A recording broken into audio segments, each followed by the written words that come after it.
Bonjour à tous.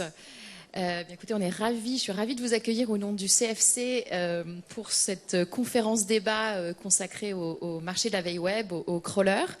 Et on va démarrer simplement en vous rappelant, c'est un peu la page de pub, ce qu'est le CFC et quelle est l'action du CFC sur le secteur de la presse. Donc le CFC, c'est une organisation de gestion collective des droits d'auteur. Donc on est là pour percevoir des droits d'auteur et ensuite les reverser aux éditeurs et aux auteurs et en l'occurrence aux journalistes pour la presse.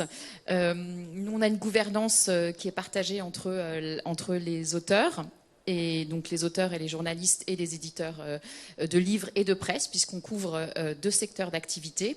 Et donc notre mission pour le livre et la presse qui nous occupe aujourd'hui, on va collecter ces droits d'auteur pour les reverser. Et pour cela, on signe 80 000, vous voyez, on est en contrat avec 80 000 organisations qui sont couvertes par un contrat. Et pourquoi on entre en contact avec eux, on signe des contrats avec eux, dès lors qu'ils copient un contenu presse, donc que ce soit une copie papier, une copie numérique.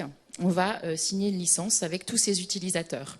On intervient en ce qui concerne les copies papier en application d'un mandat légal qui nous est donné par la loi depuis 1995. Et en revanche, en ce qui concerne toutes les copies numériques, ce sont les éditeurs qui nous donnent des mandats, qui nous confient leurs droits pour qu'on aille signer ces licences d'utilisation.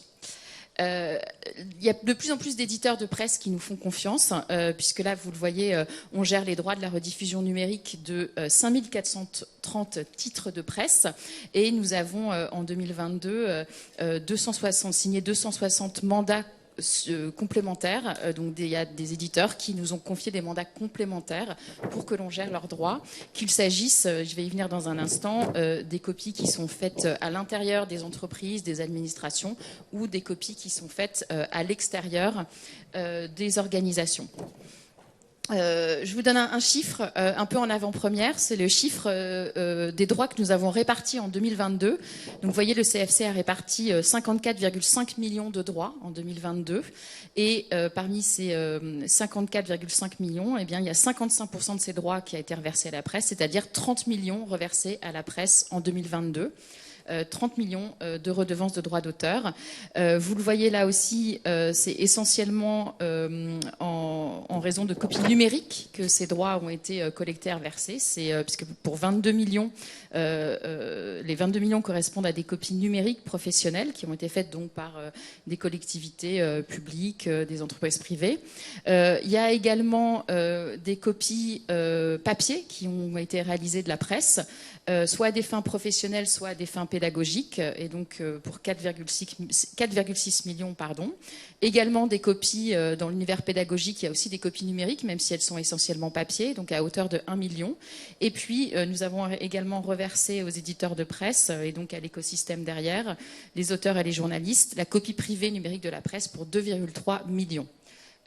Donc voilà pour ces montants que nous avons répartis en 2022. Et puis, finalement, ces montants, ils sont répartis parce qu'on va donc, comme je vous le disais, signer des licences d'utilisation. Et on va les signer avec qui, ces licences d'utilisation? Avec qui et pour quel type de copie? Donc je vous le disais, on va les signer dans le secteur professionnel avec les entreprises privées, les collectivités locales, et les entreprises publiques. Et on va les signer parce qu'il y a des copies internes, je le disais il y a un instant, qui sont faites. Des copies internes, ça peut être des panoramas de presse, comme ça peut être toutes les copies internes qui sont faites à l'intérieur d'une entreprise, d'une entité.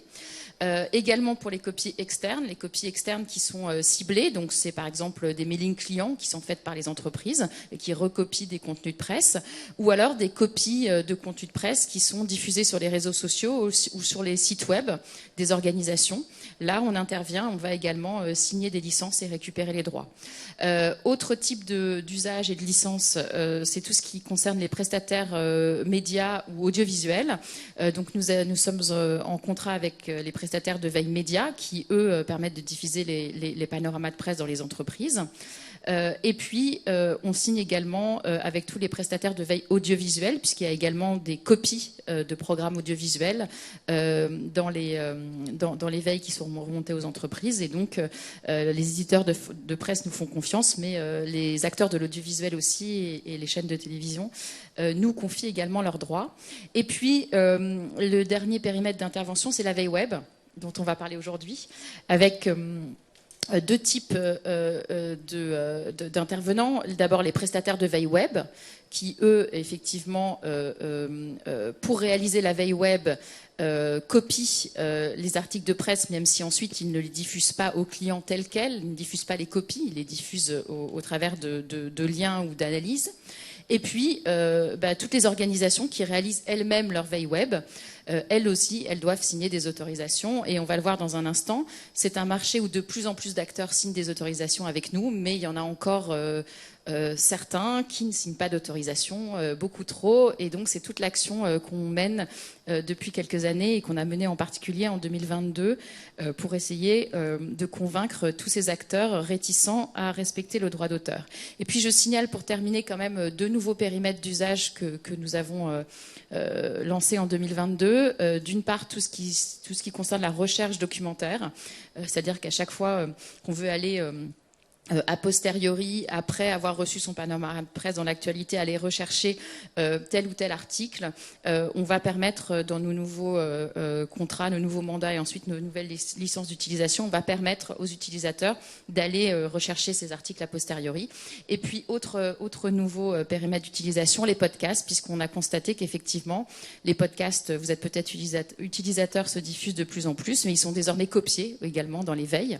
Il y a des copies de podcasts et donc on va aller chercher les droits qui correspondent à ces copies de podcasts, puisqu'il faut que ce nouveau marché effectivement s'installe dans le respect du droit d'auteur. Et donc pour en revenir à la veille web, voilà, on a le plaisir d'accueillir les intervenants de notre conférence débat. Alors je vais commencer par un membre de mon équipe, mais c'est la seule femme, donc voilà, Sandra Chastanet, qui est directrice du département ayant droit et international au CFC, qui mène beaucoup de dossiers et notamment celui de la veille web. Elle vous présentera un peu plus dans le détail de quoi il s'agit. Et puis nous avons aussi le plaisir d'accueillir Yann Gilbert, qui est CEO de Bots Corner, voilà, avec lequel on travaille sur un outil dont on va vous parler aussi dans un instant, un outil très très utile pour détecter et voir tous les crawlers et les robots qui passent sur les sites des éditeurs.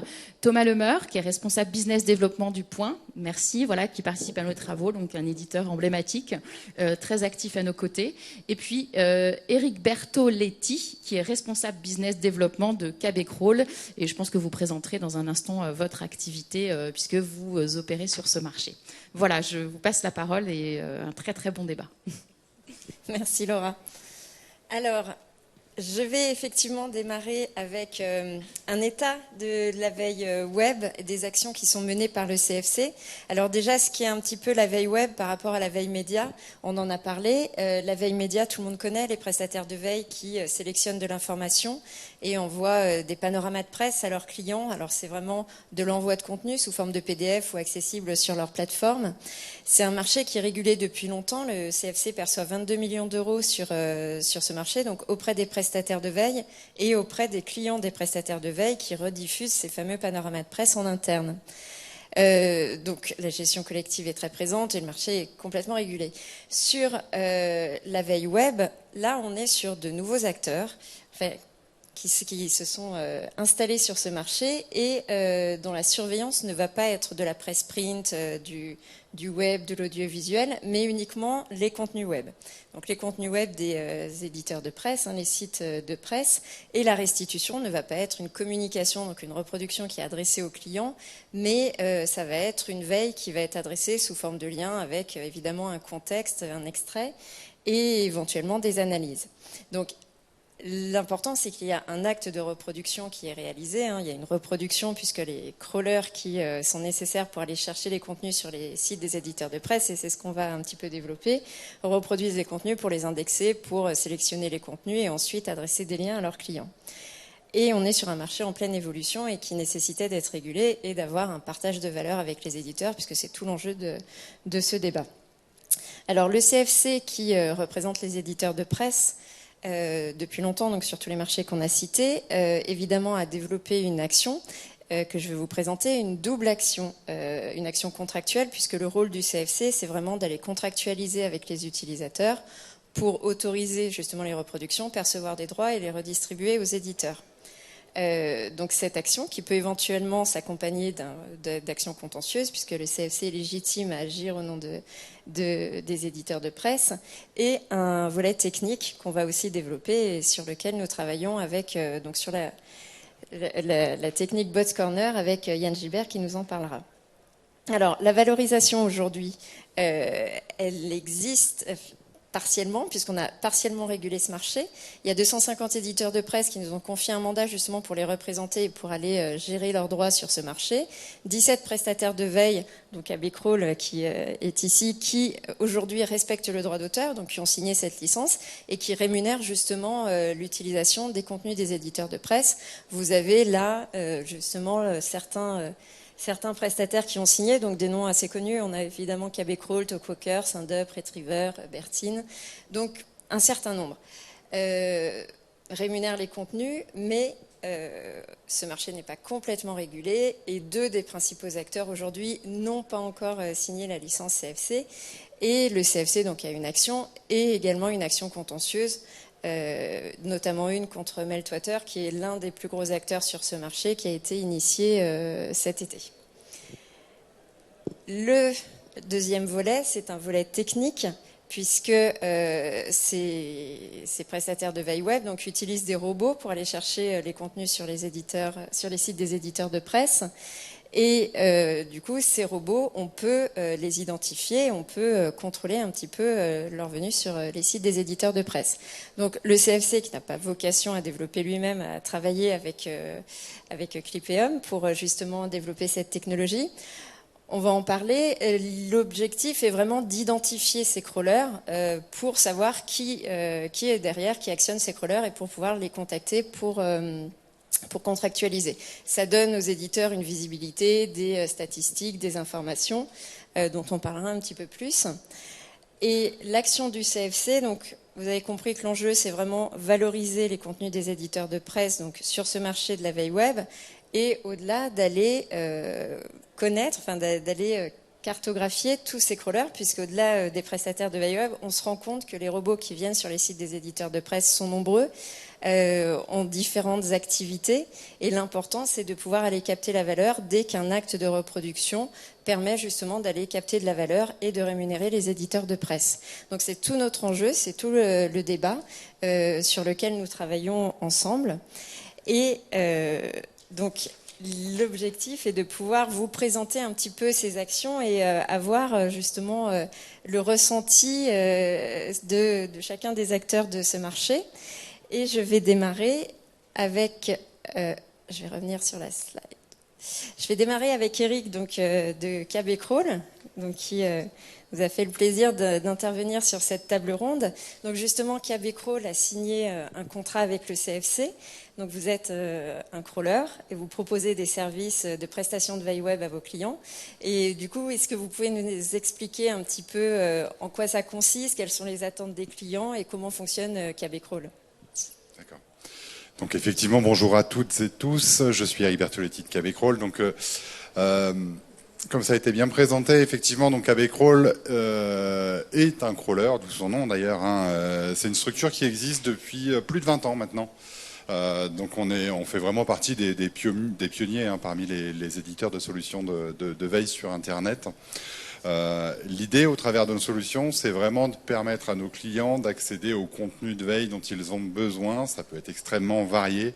L'idée, ça va être de couvrir des besoins marketing, communication, veille réglementaire juridique, veille R&D, innovation. Ça va être de répondre aux besoins nouveaux, pour le coup, des départements études et de documentation.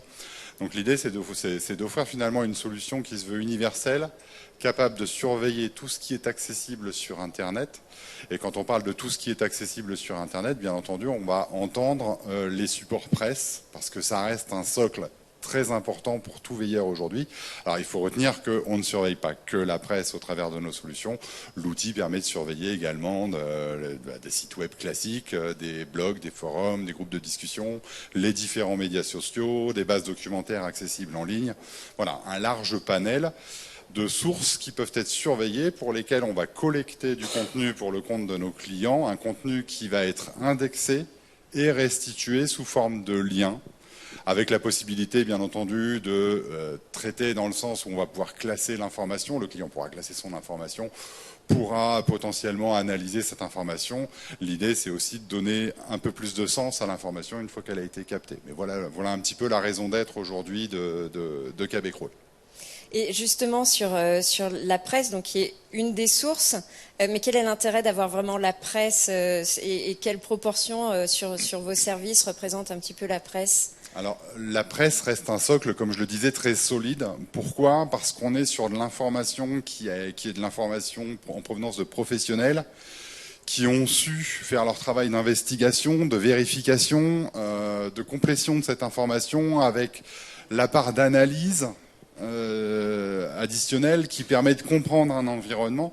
Donc on est finalement sur un contenu à forte valeur ajoutée pour nos clients, donc il est tout à fait naturel qu'ils s'orientent d'abord vers les sources presse en lesquelles ils ont confiance. Après, l'idée pour une veille exhaustive, ça va être d'ouvrir, mais le socle de base, ça va être celui-là, effectivement. D'accord. Et donc Quabecrol utilise ses propres robots pour justement récupérer les contenus qui sont accessibles sur les sites des éditeurs de presse. Exactement, ouais. Et l'importance, c'était précisément d'avoir cet accord que vous nous avez proposé. Alors on a signé en 2018, on en reparlera peut-être plus tard, mais c'est vrai que ça répondait à une demande et à un besoin de la part de nos clients. D'accord.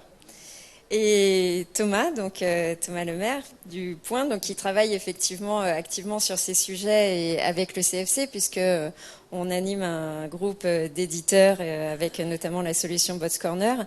Donc du coup, dis-nous le Point, quelle est la stratégie web du Point et quel est le ressenti justement par rapport, quelle vision vous aviez avant justement tout le travail qu'on a fait sur ces robots qui viennent sur les sites des éditeurs? Oui, bonjour. Donc effectivement, le Point, presse, média, magazine d'actualité, avec un site numérique aujourd'hui, une centaine de journalistes CDIsés qui produit près de 400 à 500 articles par semaine.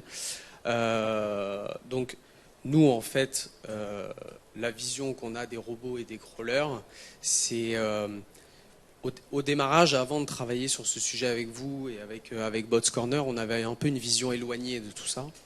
Et c'est vrai qu'en mettant un peu le nez dans cette activité, on s'est rendu compte qu'il y avait des milliers et milliers de robots qui passaient sur notre site pour récupérer des éléments et sans trop savoir quel était l'usage derrière et ce que ça leur apportait. Donc ça nous permet aujourd'hui de mieux comprendre et d'avancer sur ces sujets-là avec vous, bien évidemment. D'accord. J'imagine avec effectivement l'évolution du nombre d'articles produits sur le web que ça devient aussi une priorité pour un éditeur de presse de pouvoir contrôler justement l'accès à ces... Oui, bien sûr, de par le volume qu'on produit, mais aussi en fait l'idée c'est de garder la valeur. Ouais. C'est-à-dire que ces journalistes, on les embauche, on les paye, ils créent des articles pour notre magazine. On n'a pas du tout envie que ces articles se retrouvent sur d'autres plateformes ou utilisés de manière pirate pour servir le business d'acteurs illégaux. Quoi. Sans l'accord, en tout cas, sans votre accord. Sans un accord. Voilà. C'est l'objectif. Du coup, alors c'est pour ça effectivement qu'on a développé cette technique et qu'on travaille aussi sur des outils pour les identifier. Et donc avec Yann, qui a développé sur la base de l'outil Bots Corner, donc un service du CFC qui est le service ORC, donc outil de régulation des robots de crawling, qui nous permet d'identifier. Et donc on travaille depuis un petit moment avec une nouvelle version qui a été lancée il y a 1 an. Alors peut-être que tu peux d'ailleurs nous présenter la nouvelle version, comment ça fonctionne et puis quels sont un peu les premiers constats sur l'outil. Oui, donc la version fonctionne très simplement pour les éditeurs. En gros, les éditeurs nous envoient leurs logs et nous, on verse les logs, on fait de l'analyse de data avec tout l'historique qu'on a déjà plus tous les renseignements qu'on a en croisant les logs d'un éditeur avec les logs de tous les éditeurs, et on remonte comme ça des informations assez précieuses. Donc voilà, initialement on pensait trouver des KB crawl et Meltwater et enfin tous ces acteurs du crawl, du media monitoring, quoi, hein, qui n'apparaissaient pas a priori comme ça de manière facile. Et en fait on s'est rendu compte que ça ouvrait sur un nombre d'acteurs incroyables qui viennent copier les sites de presse pour tout un tas de raisons. Mais bon, généralement, quand même, ils ont un intérêt commercial à le faire. Il y a une utilisation commerciale des contenus. Et comme c'est une utilisation commerciale, a priori, ça relève du droit d'auteur. Et donc, ça a étendu la recherche initiale, qui était une recherche initialement donc de retrouver des traces de Meltwater et consorts. Parce qu'on est d'accord, donc les robots qu'on recherche, c'est pas des robots dangereux pour les sites des éditeurs de presse. Ça, et les éditeurs ont leur solution a priori. Oui, voilà. Donc on est sur effectivement des robots qui viennent. Voilà, qui se font passer pour des navigateurs voilà. la plupart du temps, qui ne mettent pas de user agent particulièrement. Oui, généralement quand on pense robot, on pense au robot de Google, mais il se déclare. Enfin, on connaît ses IP, on connaît son user agent et voilà, on peut lui dire de passer son chemin, il le fait. C'est pas un problème. Pour un technicien, un robot, c'est quelque chose qui vient faire des DDoS attaques, enfin des attaques par déni de service, ou qui vient faire du cross-scripting, du spamming, enfin tout un tas de cochonneries qui viennent embourber le serveur et donc qui sont combattus par les techniciens. Et puis tout ce qui n'est pas mauvais techniquement passe, surtout quand c'est déclaré comme un navigateur. Donc du côté technicien, on voit passer un navigateur qui n'est pas mauvais pour l'infra, donc ça laisse ça c'est passer. Mais au niveau analyse de trafic, comme le robot vient juste chercher ce qui l'intéresse, il ne vient pas chercher toute la page, il vient chercher un HTML, enfin un texte, il vient chercher une photo, il vient chercher des commentaires, mais il ne vient pas chercher toute une page. Donc il n'y aura pas d'activation du tag de visite, et donc ça ne se voit pas. Donc ça ne se voit pas par la technique, ça ne se voit pas par les analyses marketing. Et ça ne compte pas pour l'audience, du coup. Et ça ne compte pas, et donc c'était passé à l'as. Or, pour certains éditeurs qui ont des marques importante, ça représentait jusqu'à 70% des demandes de pages. Sur ce que tu as constaté avec... Oui, pour certains éditeurs, il y avait jusqu'à 70% des demandes de pages qui étaient faites par ces robots commerciaux, donc qui n'étaient pas des mauvais, des bad bots techniques. Voilà, donc c'était quand même assez conséquent. Oui, parce que quand on a des dizaines d'acteurs qui font du big data et qui passent plusieurs fois par jour sur les sites de presse pour pomper les articles, au bout d'un moment, ça fait du monde. Voilà. Et oui, j'imagine que ça vous les voyez en termes de bande passante, en termes sur les robots qui viennent. J'imagine que ça vous crée potentiellement un préjudice. Effectivement, c'est de la bande passante, c'est du coût technique sur les serveurs. Ouais. Donc c'est des choses que on a du mal à mettre un chiffre réel là-dessus, mais on se rend bien compte que c'est des activités qui passent chez nous et qui entraînent des coûts, bien sûr. Bien sûr. Et en termes de données du coup qu'on remonte et de statistiques, d'informations, est-ce que tu peux justement nous décrire, parce que l'objectif c'est vraiment de fournir des informations et en termes de statistiques, vraiment de savoir tel robot, combien de fois, le nombre de sessions, de hits, etc.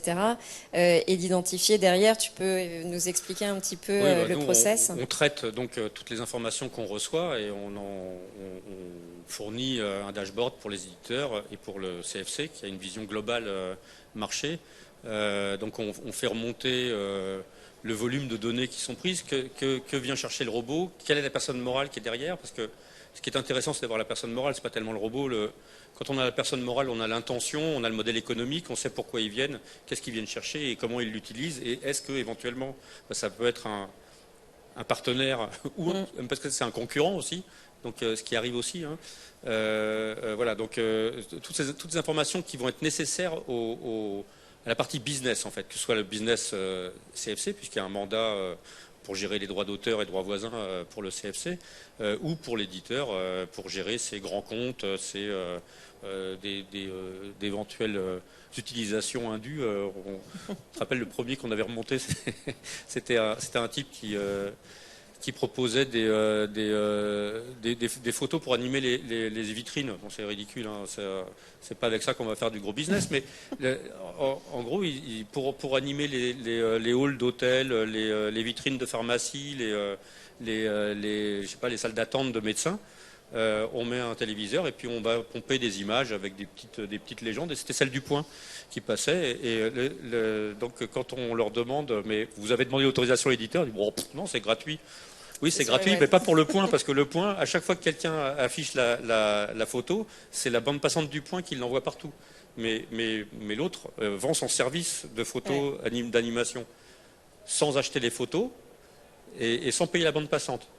Voilà, donc bon, ça c'est pas un business, c'est juste un truc qui a coupé en fait. Et justement, d'ailleurs, on a aussi les informations pour pouvoir bloquer ou gêner éventuellement les robots indésirables qui ne respecteraient pas le droit d'auteur, etc. C'est vrai qu'on a quand même maintenant beaucoup d'informations sur les robots. Alors je dis pas qu'on a tout, certains doivent nous échapper, mais quand même on a énormément d'informations. Je sais qu'un des éditeurs me disait, un de mes amis m'a dit que il scrapait, que tu pouvais pas le voir parce que il passait par des brokers d'IP. En gros, c'est des IP Kleenex. On les prend, on scrape 4-5 trucs et puis on la jette.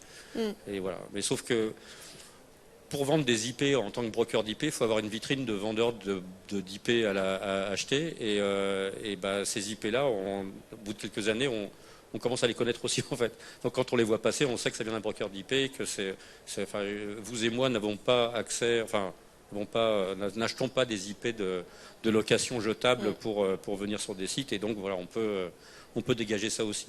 Donc là, vraiment, on resserre les mailles du filet. C'est vraiment ce qu'on fait, c'est l'objectif.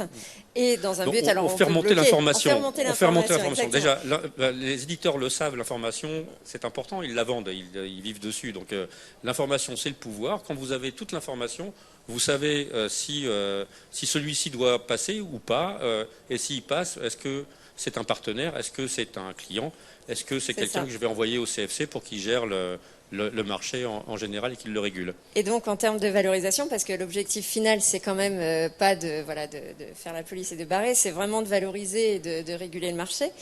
Donc nous, on le fait à travers le droit d'auteur, le droit voisin également, puisque ce sont des acteurs qui sont aussi redevables du nouveau droit qui existe. Donc Québecrol qui a signé la licence CFC, donc la notion de rémunération, la notion de droit d'auteur, donc pour vous c'est important, pour vos clients aussi, comment c'est perçu? C'est surtout pour nos clients. Alors, la problématique du droit d'auteur, ça a toujours été une problématique, depuis toujours. Moi, je suis chez Québecrol depuis 13 ans maintenant. Oui, 13-14 ans. C'est toujours quelque chose qu'on a entendu. C'est-à-dire qu'à chaque présentation de nos outils, j'avais systématiquement la question du « Ah, mais comment je gère les droits d'auteur ?»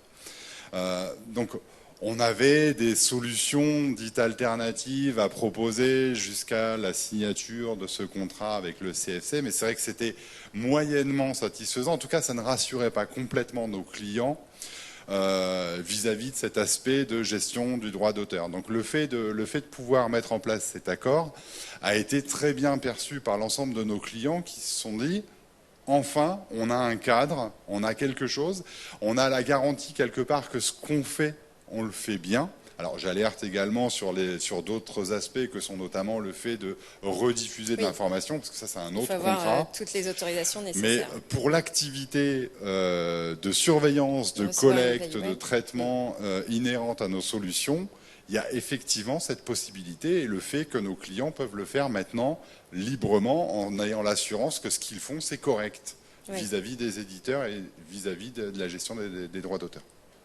Voilà.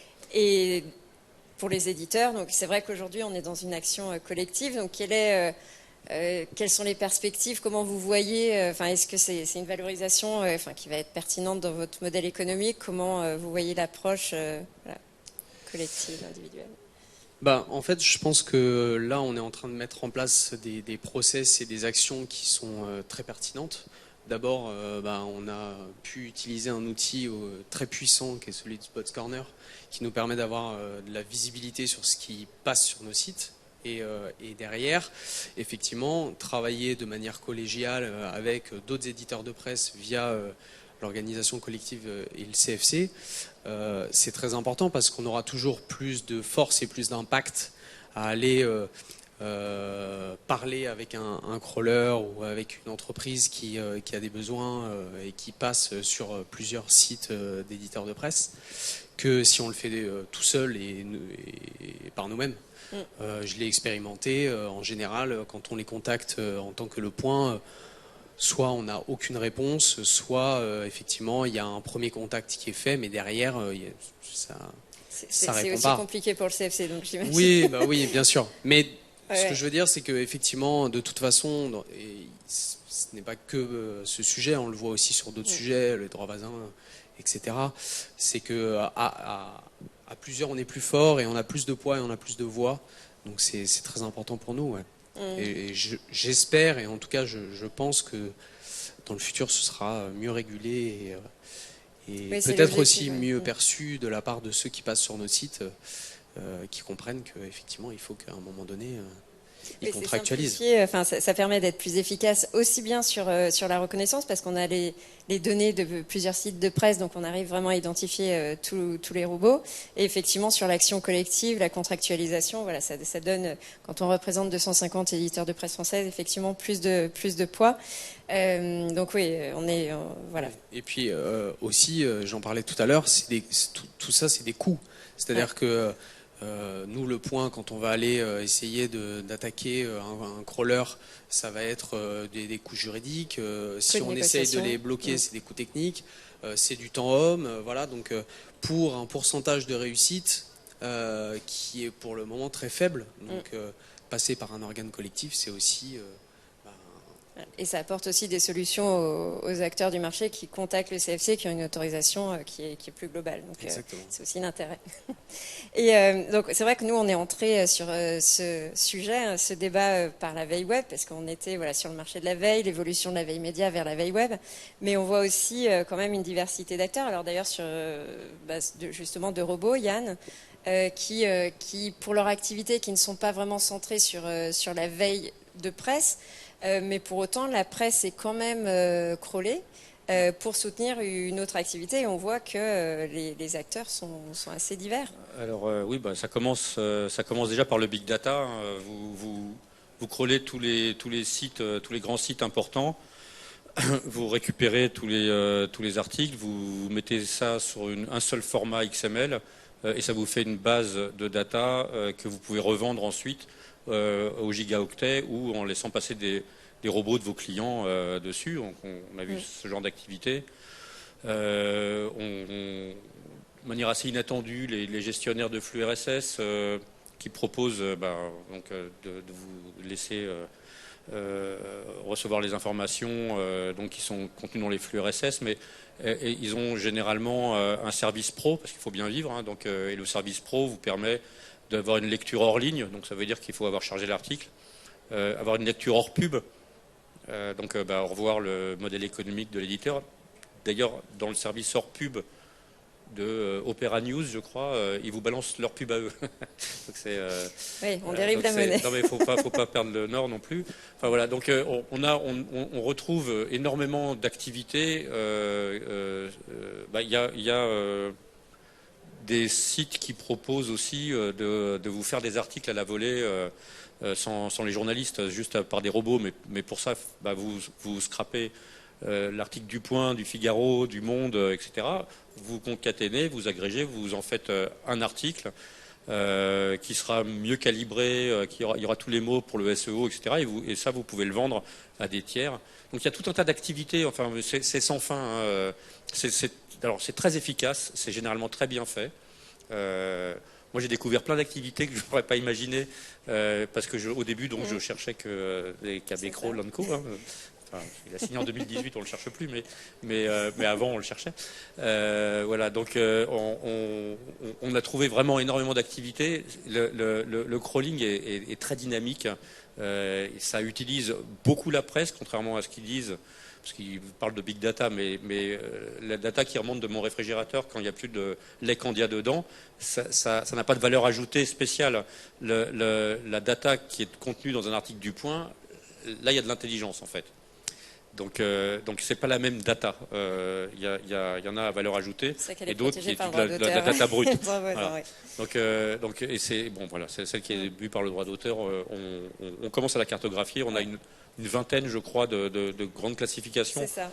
On pourrait encore trouver d'autres classifications, mais enfin, ça fait déjà pas mal. L'objectif, c'est vraiment ça, c'est de cartographier justement, de voir quelle est la valeur de la presse dans tous ces services, puisque derrière, ce sont des services qui créent de la valeur pour eux, ce sont des services commerciaux, quels qu'ils soient, et d'identifier et de créer un modèle économique derrière pour qu'on puisse rémunérer la presse et qui soit adapté à chacun justement des crawlers. Donc on est parti de la veille web et effectivement, on va voir un petit peu ce qui se passe avec tous ces robots. Peut-être juste une dernière question et peut-être après je vais passer la parole à la salle.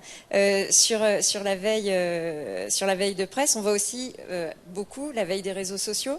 Aujourd'hui, comment ça évolue? Est-ce que c'est des activités qui sont assez complémentaires? Est-ce que la demande est complémentaire par rapport à vos clients? Ouais. Alors, effectivement, il y avait ce que j'évoquais, c'est-à-dire le socle qui permet à nos clients d'être rassurés quant à la fiabilité de l'information, la maturité de cette information, le fait que ça provienne de journalistes qui ont fait un vrai travail dessus. Et puis, il y a de plus en plus d'informations qui circulent via les médias sociaux. Alors, je dis pas qu'il faut pas les surveiller. D'ailleurs, nos clients les surveillent parce que c'est un excellent complément. Mais l'idée ici, ça va être davantage d'écouter la voix de l'internaute puisqu'on leur a offert cette possibilité de s'exprimer. Alors, l'expression, elle passe aussi en support de certains articles presse d'ailleurs. Hein. Mais on se rend compte que, finalement, à laisser l'internaute s'exprimer, il y a énormément le phénomène de fake news qui commence à apparaître, qui vient parasiter considérablement le travail du veilleur parce qu'aujourd'hui, donc, il y a d'un côté de l'information fiabilisée qui vient des supports presse, et puis il faut prendre en considération cette autre forme d'actualité qui est dispensée par les médias sociaux. Et là, il y a du travail d'analyse et de compréhension pour s'assurer que l'information qui a été collectée est la bonne. Donc, ça reste parallèle, c'est un bon complément. Maintenant, il faut se méfier de l'information médias sociaux parce que ça peut être à la reprise réinterprété, mal interprété, et du coup, ça peut conduire à des erreurs stratégiques pour nos clients. Donc la presse reste la valeur sûre. Oui, ça sera le mot de la définitivement. fin. Est-ce que vous avez des questions? En fait, ce qui est très intéressant avec cette solution, c'est que, en tant qu'éditeur, c'est que ça nous permet au démarrage de aussi faire le tri. Et ne serait-ce que d'un point de vue technique, c'est-à-dire de savoir exactement qui passe et de mettre finalement une coche ou pas sur telle ou telle ligne en se disant cet acteur, ok, soit il a contractualisé une licence avec le CFC, soit on est partenaire en direct, soit on a un intérêt commun à ce que son robot vienne sur notre site. Mais c'est ça, en tout cas, c'est le premier travail que nous, on a réalisé en ayant accès à l'outil, c'est-à-dire de faire ce travail de tri et de ciblage. Alors, en fait, c'est un service qui accompagne la gestion collective, vous l'avez compris, hein, le but derrière c'est de contractualiser, de générer des droits, etc. Donc le service en tant que tel est un service proposé par le CFC, donc il est pris en charge aujourd'hui par le CFC pour soutenir cette action. Donc aujourd'hui, effectivement, il n'y a pas de coût direct pour l'éditeur, mais c'est dans le package global en fait de gestion des droits. Après, le service en tant que tel, évidemment, a un coût et peut-être que si, voilà, individuellement, il a un coût, mais dans le cadre de cette action, aujourd'hui, il n'y en a pas pour l'éditeur. Eh bien, merci en tout cas à tous les trois. Merci. Et puis merci à vous d'avoir assisté à cet atelier.